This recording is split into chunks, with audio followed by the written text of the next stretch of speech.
Hey everyone, welcome to the Field and Garden Podcast. I'm Jessie Graven from the Gardener's Workshop. Over the next few Saturdays, we're replaying some of our favorite episodes of the year, ones that had tons of listens because they're packed full of useful information. We hope you enjoy.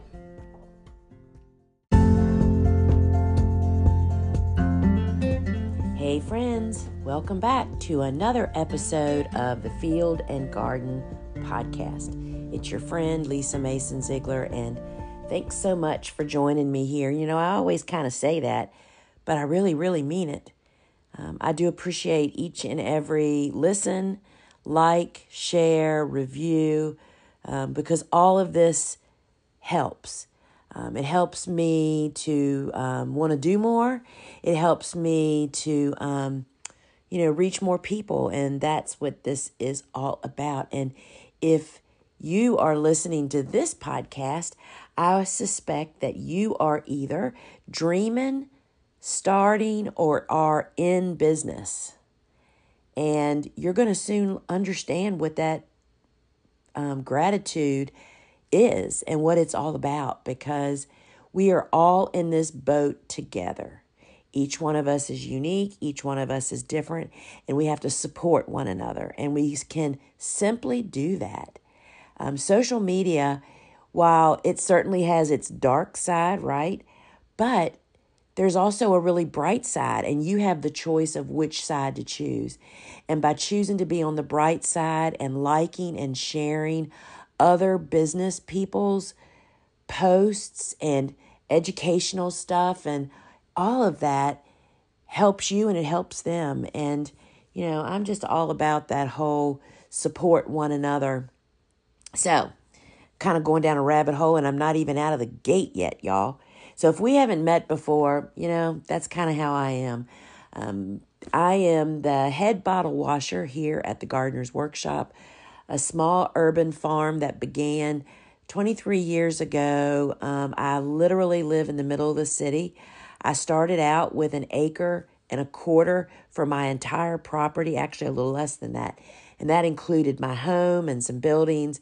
And then about 10 years ago, from a gift from above, I was able, believe it or not, and now keep in mind, I'm in the middle of the city.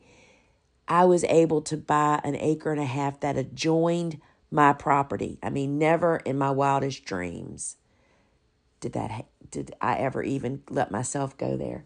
Anyway, so even during our high production years, which means that we were producing 10 to 15,000 stems of flowers a week in season, because everything I do is out in the garden in a field, y'all. That's why the podcast is called Field and Garden. No houses here, can't have them. We were producing up to 15,000 stems of flowers a week in season. And then for us, that was like May through September for sure. October is always questionable because we're in Hurricane Alley. Anyway, you can learn all about us over at thegardenersworkshop.com. We are a virtual learning center for aspiring and seasoned flower farmers as well as home gardeners at all stages. And we're all about growing cut flowers, doing it without pesticides, doing it simply, easiest way that we can find. And I encourage you to check us out at thegardenersworkshop.com. And today, I was sitting here this morning and thought, my goodness, it's like the 1st of March or early March. What do I wished I'd have known 20 years ago that I know today? Or things that I wished I would be reminded of? Because I think some of these points that I sat down and wrote, I probably had read them, knew them, but for somebody to say, excuse me, tap, tap, tap, remember this stuff. So that's what I'm doing today, friends. I am kind of going to share my reminder list that I wished somebody would have reminded me for. So, these are just things that I wish somebody had reminded me of. Number 1, I shouldn't really number these. I better write them down as I go because I'll forget where I am, y'all. Number 1, what's the point of what you're doing? Is to spend less money than you make. That's what creates leftovers at the end of the year, better known as profit, you guys.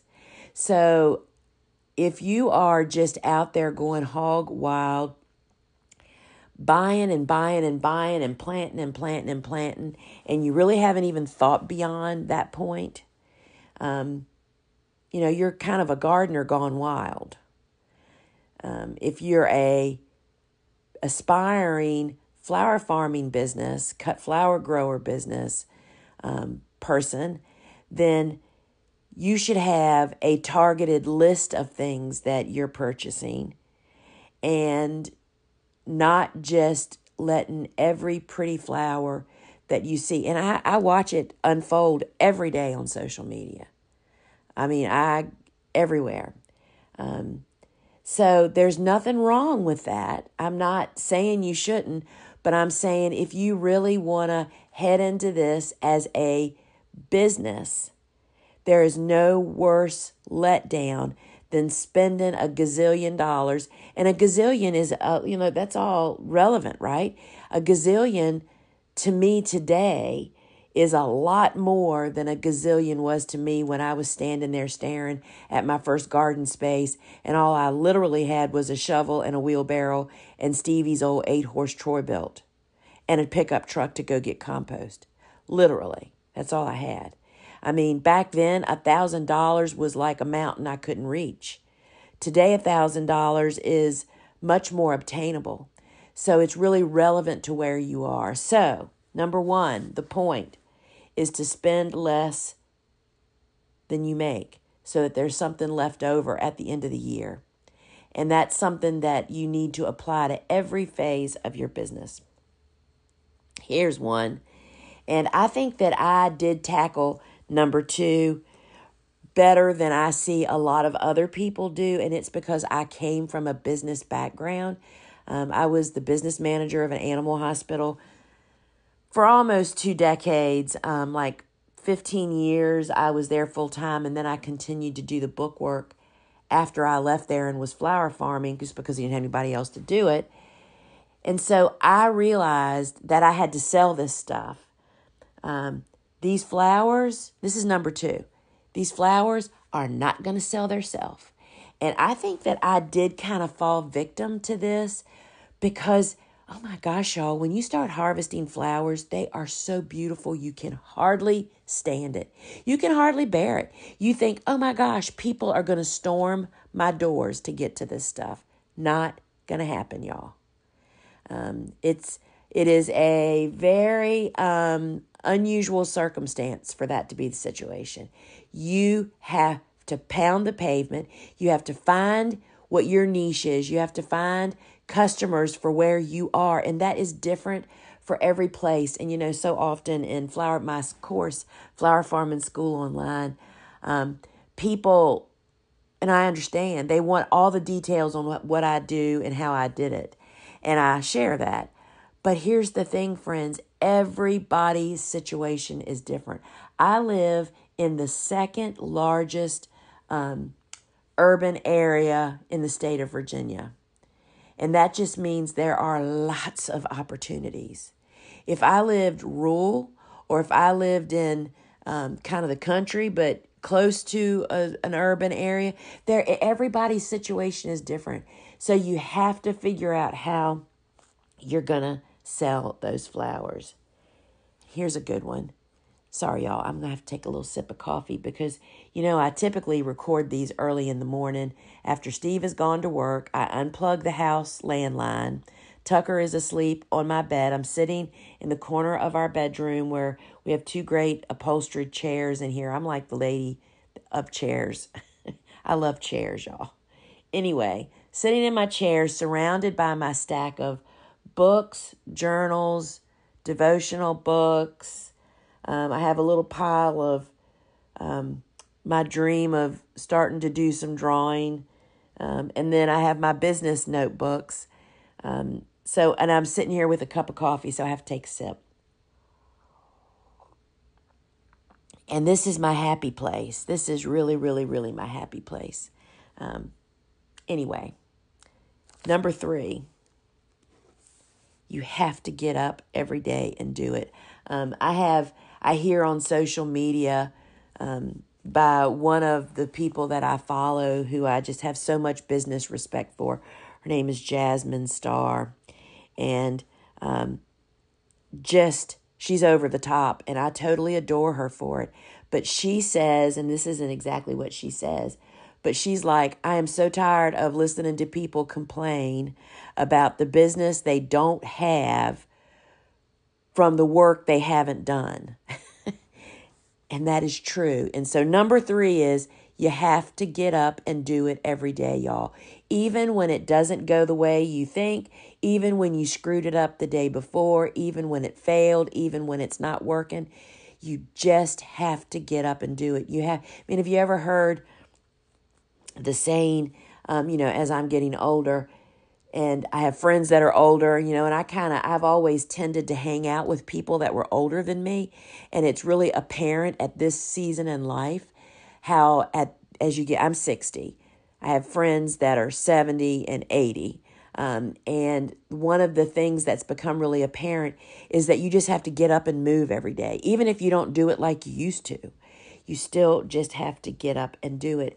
And I find that people in wanting to start a flower farming business spend, and it's all based in fear, y'all. It's because you're afraid. They spend a lot of time planning. They think they need to practice. They think they need to plan. And I understand. But guess what, friends? You just got to do it.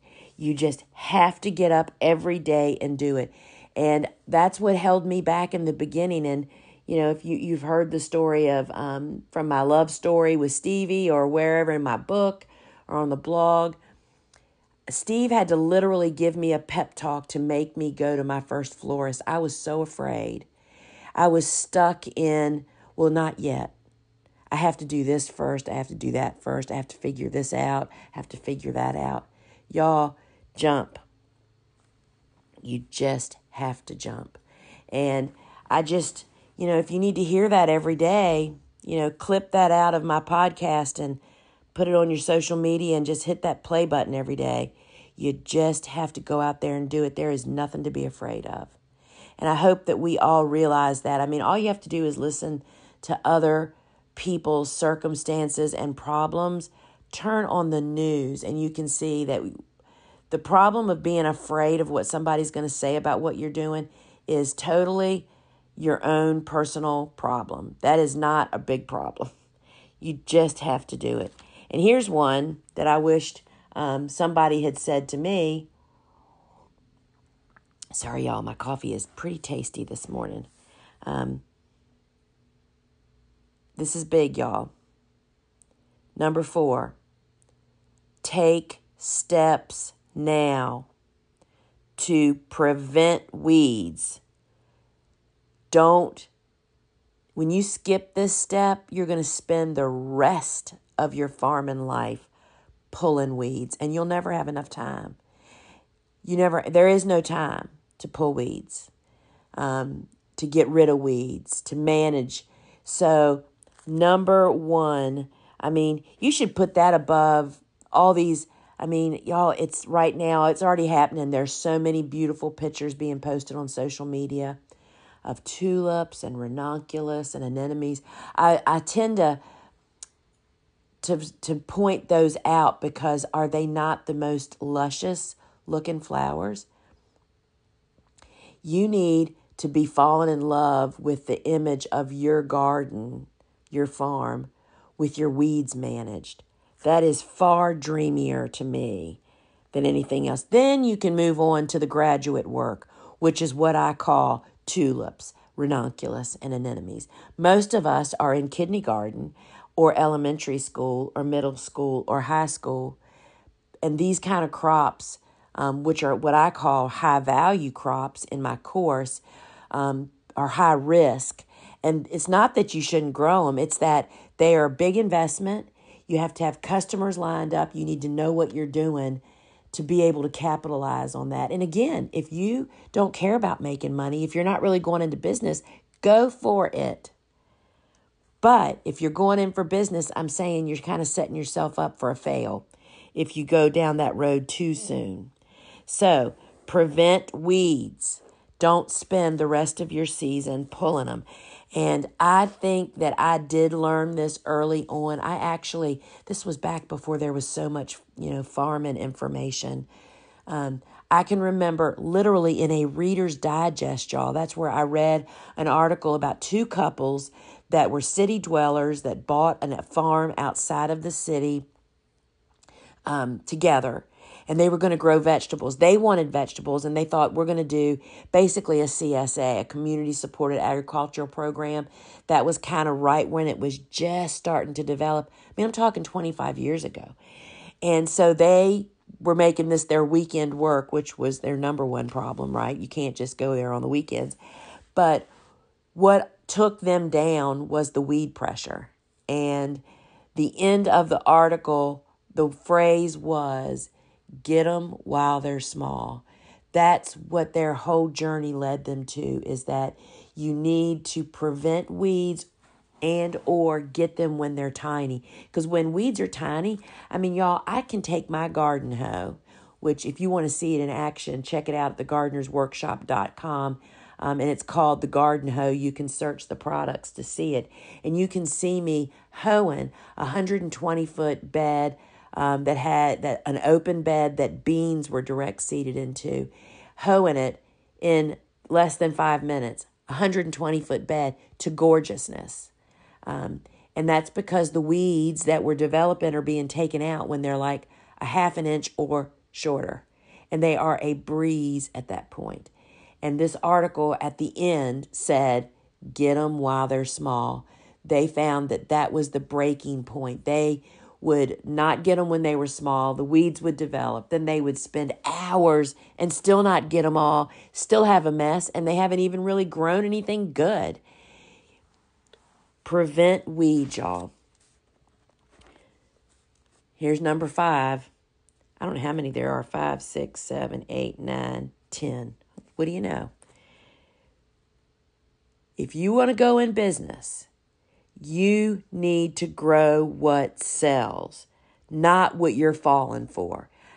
There may come a time when what you're falling for will become some of your crops, but you need to grow. This is pretty much the capsule of my course, is to grow what sells every week, what is easy to start and grow when you follow a few ground rules, what is a super low investment, which means it has the highest profit margin, which means you can do a lot of screwing up and potentially still make money. And in my experience of 23 years of selling across almost all the markets, everybody wants them. There is a need in all the different, whether it's florists, designers, supermarket bouquets, farmers markets, on-farm stands, to kind of go down that road to figure out what you're doing before you start, like, again, doing graduate work, right? And that's a big one. I think that one of the things that kind of made me a little afraid back when I first launched my course, which would have been 2018. This is 2022. So 4 years ago, I was so scared and afraid that I made the whole first week of the course about the business, about figuring out how to clean your life up, your growing life, to get down to the nitty-gritty of being a business person. And I was so afraid people would think, oh my gosh, I don't want to take this course. But I was so overwhelmed with all the comments and remarks that students would send in and say, oh my gosh, I realize now why I've been going in circles all this time. I am so widespread. I am so not focused. I am so trying every, pretty flower that's coming down the pike. Y'all, you have to figure out what that is and do it. And I would love for you to get on my wait list to take my course. I just love revealing all this to folks. You're going to have to grow what sells, not falling for every pretty flower that comes down the pike. If you're a home gardener or an avid gardener or a gardener gone wild, go for it. But if you're trying to build a business, it ain't so easy that way, y'all. Number 6, and I know y'all have heard this a ton of times, stop comparing yourself to other people. What I'm starting for Siege right now is not what the people in New England should be starting. You have to get strong in your own self-confidence that you need to figure out what you need to do and how to do it, and be strong and own what you're doing. Forget what everybody else is doing. You can certainly gather information, but stop thinking, oh my gosh, look what they're doing. Should I be doing that? No. And I understand because I literally compare myself. Sorry, y'all, I have to take another sip. I wished you could see Tucker. He is so cozy on my bed, or our bed, stretched out sleeping. I mean, dogs don't compare themselves. They just go for it, That's what we should say. Go after flower farming like a dog goes after life. They forgive and forget, and they just go at it at 100 miles an hour, right? And that's what we have to do. Just keep trying it and learn from your mistakes. So stop comparing yourself. I mean, just keep saying that to yourself. I have to say this. Sometimes repeating stuff to yourself really does help. Back, golly day, y'all, this would have been in the 2006 and 2007 when I was doing lots of, this was back when the Gardener's Workshop, if y'all haven't ever heard the story, the Gardener's Workshop, when I launched it, was actually a direct sales company. Think Pampered Chef, right? That's what I started out to build the product line of our company as. So for about 2 years, we had like sales reps in 9 states. It was really crazy back then. Anyway, I was doing a lot of traveling at night, going to people's homes to do workshops, just like the Pampered Chef lady shows up and does in your home, right? And one of the areas that I was doing tons of workshops, man, y'all, I would sell so much stuff you just can't even, I couldn't believe it. Anyway, it was very rural. It's about 30 minutes from where I live. And at night, there was so much deer on these dark, long country roads that my dad was very concerned about me hitting a deer coming home at 9:30 and 10 o'clock at night, after doing these workshops. And he would say to me, just repeat to yourself as you're driving home in the dark. The ditches would be full of deer grazing, literally. And it's 55 mile an hour speed limit. You're out in the middle of nowhere. It takes forever to get home.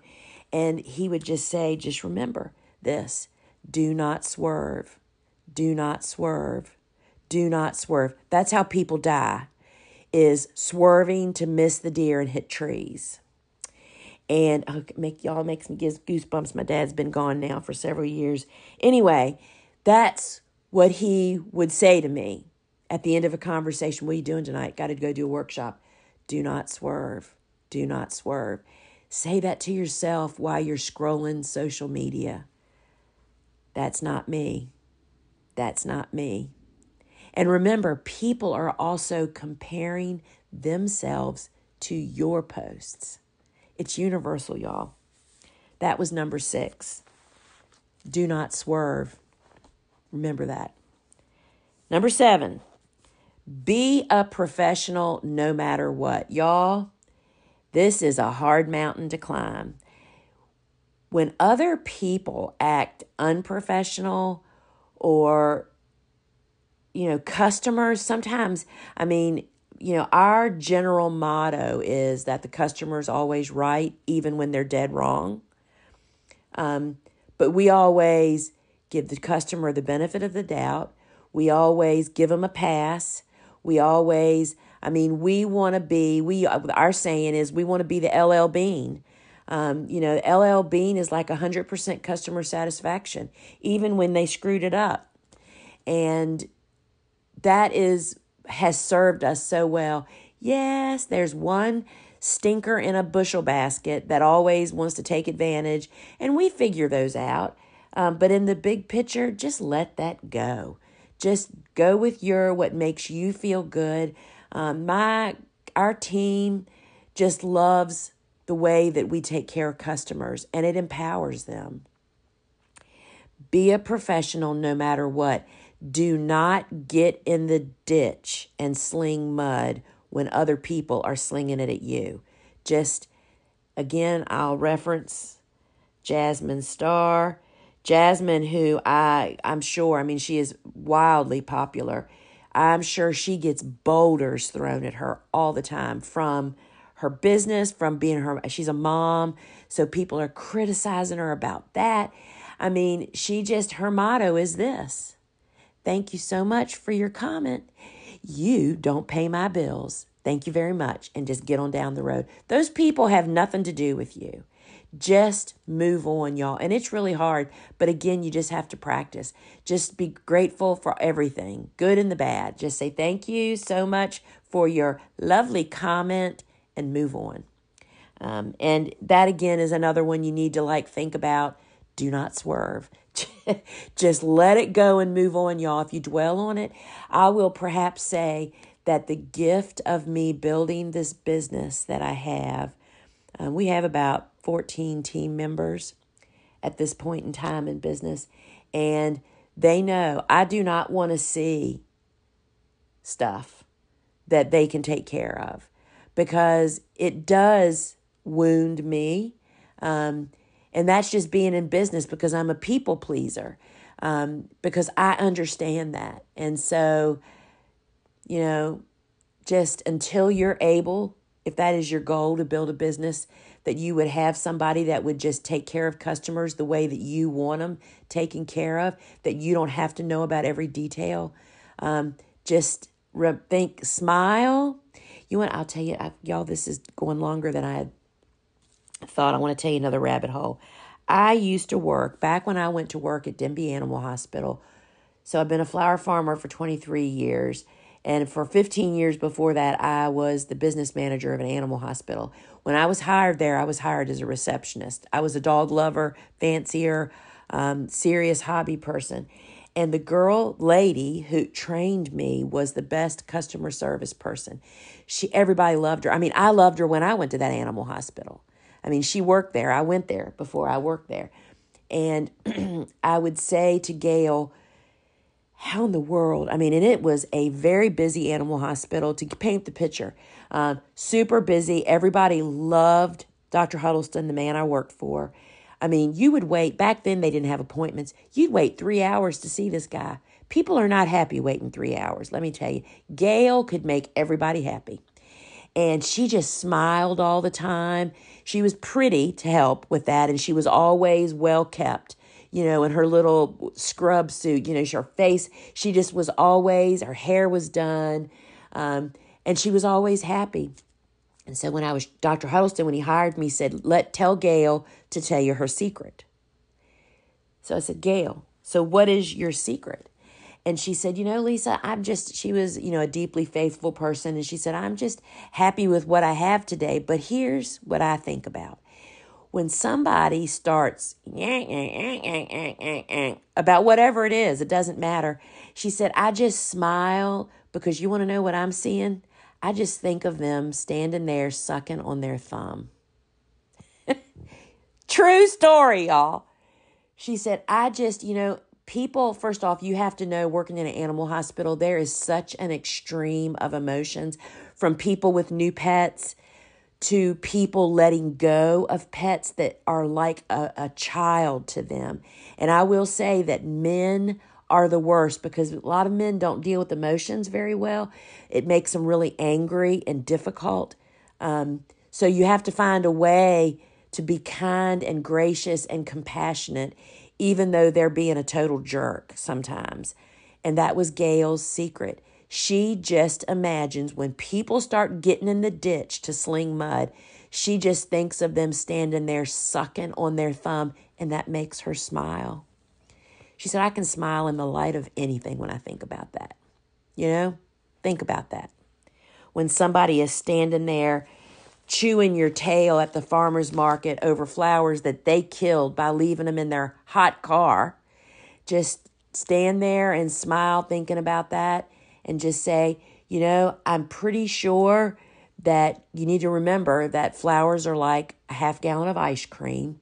They will melt quick in those conditions, but please let me replace it so you can try again. They'll be the best customer you've ever had.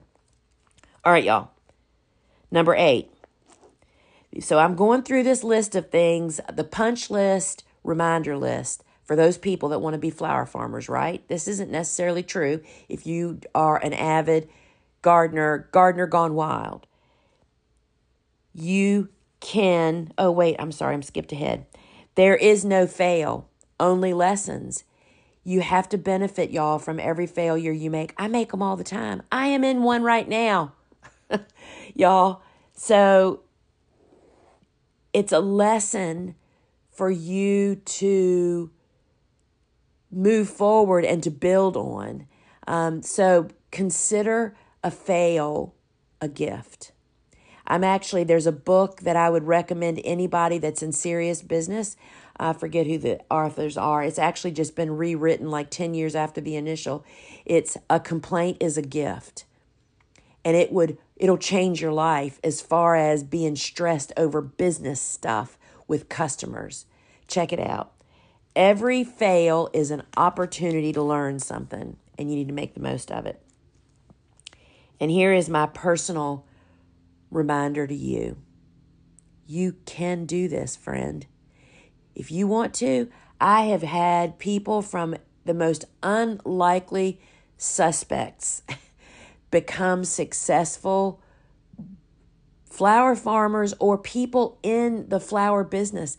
Let's just think for just a minute. Let's talk about Ellen Frost of Local Color Flowers. She is the design studio in Baltimore, Maryland, who thought she wanted to be a flower farmer, but then discovered she didn't really want to be the farmer. She just wants to build her business on local flowers.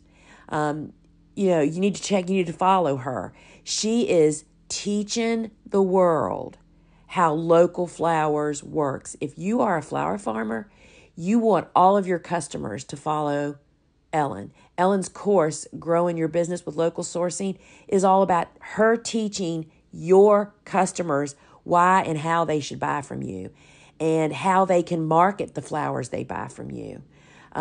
Total no-brainer. And as a flower farmer, I highly recommend you take her course. You need to know what your florists are thinking. Sorry, y'all, there's a helicopter flying over my house right now. I am in the pathway. You can do this, and you can do hard things, and there's lots of tools available to you. That's what I've built this entire Gardener's Workshop online course line of schools and on-demand courses. We want people that want to follow this path that those before you, people like Lynn Bazinski, Pamela and Frank Arnowski. I'm thinking of people that have built, Harmony Harvest, Petal Pickers, Steve and Gretel at Sunny Meadow, all these people that have built these amazing flower businesses. Guess what, y'all? We built them before local flowers were even such a big buzz. There's even more opportunities now. So you can do this. You can do the hard things. I'm here to tell you, I am not a pusher. I am a follower, and I did it. So anybody can do that. That is number 9. Number 10 is the last one, y'all. Pick up where you're starting. What does this mean? So I mentioned earlier, this is in early March. So we are dead in the middle of, we're coming to the end for me with an April 15th last frost date. I am done with Cool Season Hardy Annual seed starting, and I'm not quite ready yet to start my warm season stuff. We're moving into that time in the next couple of weeks. Pick up where you are means that people are, if I could have a nickel for every person that said this to me, y'all, I could fund pretty much anything we could imagine. They all say, I'm so behind. I'm so late. Oh my gosh, I haven't even started yet. Friends, stop looking behind. Look forward. Pick up where you are starting.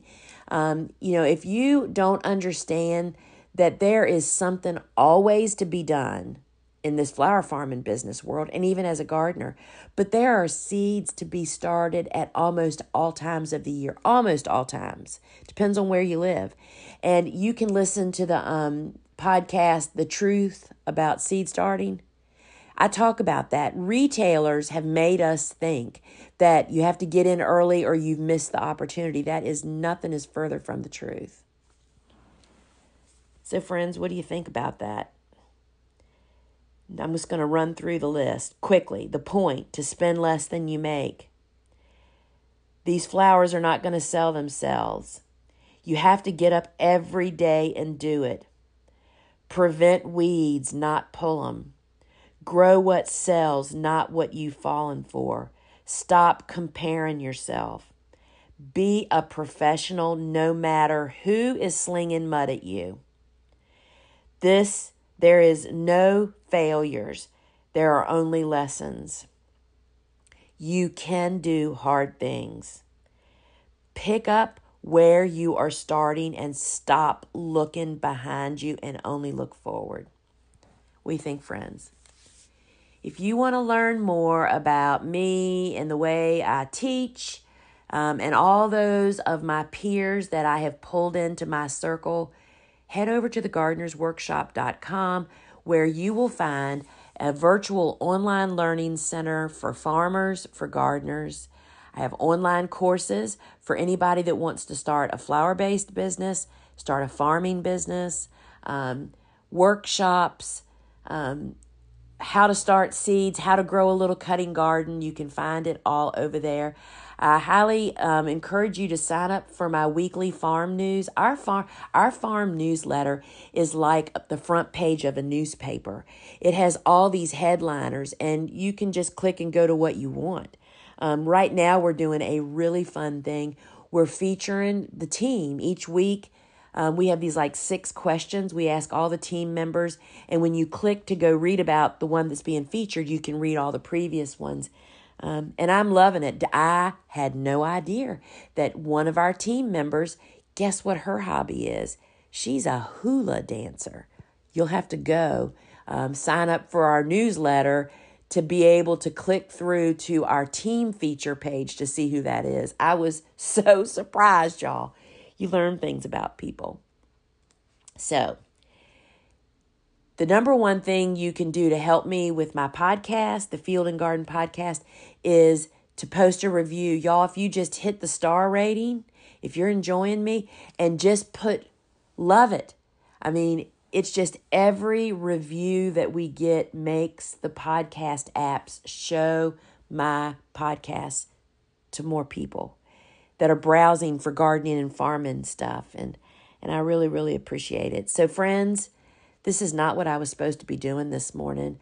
I have other work to do, but I thought, gosh, if only someone had told me or reminded me 20 years ago to stop getting into this buying frenzy and just focus on what my business needs. Because I know it's a really big step, y'all, going from a gardener to a flower farmer, which is a whole different, ballpark than what we think. But in addition, you're starting a business. It's a lot to chew on. So I love doing it along with you, friends. All right, folks, thegardenersworkshop.com. And remember, you can find me on YouTube, Instagram, Facebook, Clubhouse, and you can find all my connections over at thegardenersworkshop.com. Till we meet again, friends. Ciao.